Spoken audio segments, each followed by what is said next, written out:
Hello everyone, welcome back to my channel. आज की इस वीडियो में हम लोग पढ़ने वाले हैं आपकी साइंस क्लास 8 बुक का chapter 1 crop production and management. So previous video में हमने इंट्रोडक्शन जो है हमने पूरा पढ़ लिया था कि क्रॉप्स क्या होती हैं, क्रॉप्स किस टाइप्स की होती हैं, क्रॉप्स की क्या क्या एग्रीकल्चरल प्रैक्टिसेस होती हैं। अब उन एग्रीकल्चरल प्रैक्टिसेस को हम लोग डिटेल्स में हम पढ़ने वाले हैं। ये वाली एग्रीकल्चरल प्रैक्टिसेस को हम लोग डिटेल्स में पढ़ने वाले हैं, ठीक है। इससे पहले कि हम लोग स्टार्ट करें, पिछली वीडियो में मैंने आप लोगों से पूछा था कि लिनसीड जो होता है इसको हम लोग हिंदी में क्या बोलते हैं, तो इसको हम लोग बोलते हैं हिंदी में अलसी, ठीक है। तो अलसी जो है वो बहुत ज़्यादा हमारी हेल्थ के लिए अच्छी होती है, तो लिनसीड को हम लोग अलसी बोलते हैं हिंदी में, ठीक है। तो चलिए अब हम लोग स्टार्ट करते हैं प्रिपरेशन ऑफ सॉइल। तो the preparation of soil is a first step before growing a crop, यानी कि सॉइल को प्रिपेयर करना ये फर्स्ट स्टेप होता है। यानी कि सबसे पहले अगर हमें क्रॉप उगानी है तो सबसे पहले हम लोगों को सॉइल प्रिपेयर करना पड़ेगा। One of the most important task in agriculture is to turn the soil and loosen it. तो सबसे इंपॉर्टेंट टास्क क्या है एग्रीकल्चर में, किसी भी प्लांट को ग्रो करने में, कि उस सॉइल को हम लोग ऊपर नीचे, यानी कि नीचे की सॉइल ऊपर ले आएँ, ऊपर की सॉइल नीचे ले आएँ, ठीक है। उसको ढीली ढीली सॉइल कर दें, ठीक है। टाइट सॉइल में कभी भी एक पौधा या फिर जो क्रॉप प्लांट है वो ग्रो नहीं कर पाएगी। This allows the roots to penetrate deep into the soil. अब हमने जब सॉइल ढीली ढीली कर दी है तो उसमें रूट्स क्या करते हैं, बिल्कुल अच्छे से उसमें पनपती हैं रूट्स, ठीक है। बिल्कुल सॉइल की गहराई में जाके पनपती हैं रूट्स, ठीक है। तो the loose soil allows the roots to breathe easily even when they go deep into the soil.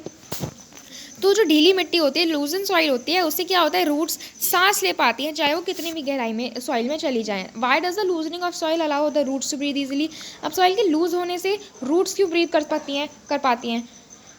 तो the loosen soil helps in the growth of earthworm and microbes present in the soil. तो जो लूजन soil होती है उससे क्या होता है, earthworms की जो ग्रोथ है वो मतलब अर्थवॉर्म्स ग्रो करना स्टार्ट कर देते हैं लूजन सॉइल में। माइक्रोब्स बहुत सारे ग्रो हो जाते हैं सॉइल में, ठीक है। तो these organisms are friends of the farmer. अब ये अर्थवॉर्म्स जो है और ये माइक्रोब्स जो हैं ये फार्मर्स के फ्रेंड होते हैं, क्योंकि वो क्या करते हैं, उस सॉइल को और ज़्यादा टर्न और लूज करते हैं और उसमें ह्यूमस भी ऐड करते हैं। ह्यूमस जो है वो प्लांट्स के लिए इंपॉर्टेंट होता है। But why the soil needs to be turn and loosen. अब सॉइल को टर्न और लूज करने की क्या ज़रूरत है।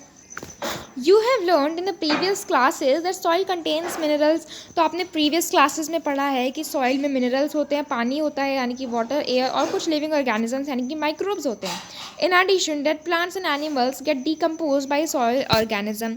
अब और साथ साथ क्या होता है, सॉइल में ऑलरेडी वाटर, एयर और कुछ माइक्रोब्स, मिनरल्स तो होते ही हैं। एडिशनली क्या होता है, जो मरे हुए प्लांट्स जो सूख जाते हैं, मर जाते हैं, वो प्लांट्स और एनिमल्स जब मर जाते हैं तो वो सॉइल में जब दब जाते हैं ना, तो वो सॉइल ऑर्गेनिजम्स के द्वारा डिकम्पोज कर दिए जाते हैं, ठीक है।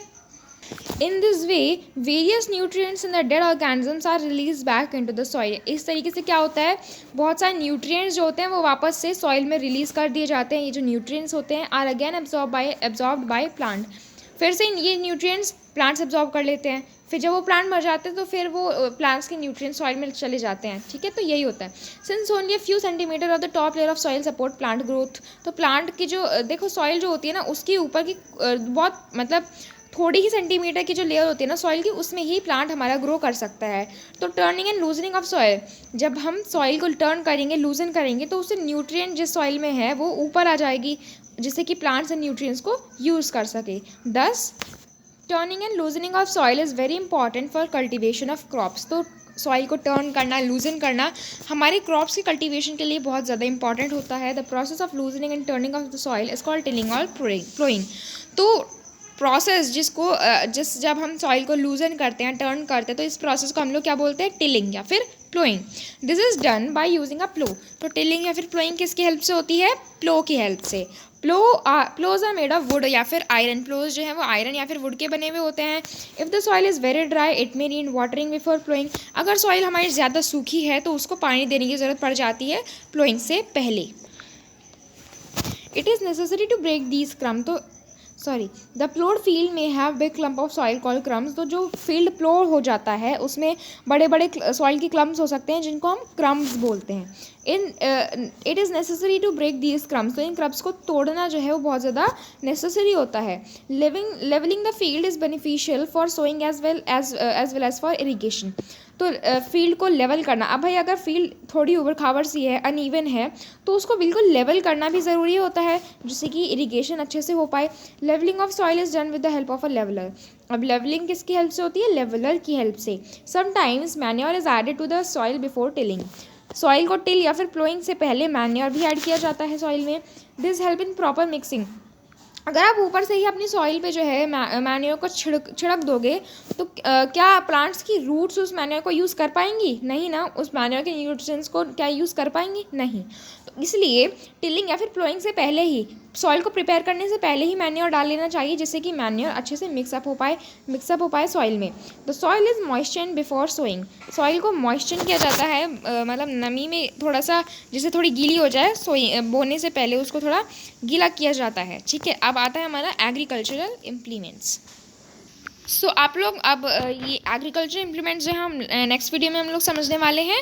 तो आप लोग अभी मुझे कमेंट सेक्शन में ये बताइए कि जो प्लो होता है वो किससे बना होता है, ठीक है, किस मटेरियल से बना होता है, ये आप लोग मुझे कमेंट सेक्शन में बताएंगे। अगर आपने वीडियो अच्छे से समझी है, चैप्टर अच्छे से समझा है वाला, तो इसमें ही आपको मतलब पता होगा इसका आंसर। तो जिसको पता है वो इस कमेंट सेक्शन में ज़रूर बताइए। अब मिलते हैं अपनी अगली वीडियो में, एग्रीकल्चर इम्प्लीमेंट्स को हम डिस्कस करेंगे। Thank you so much.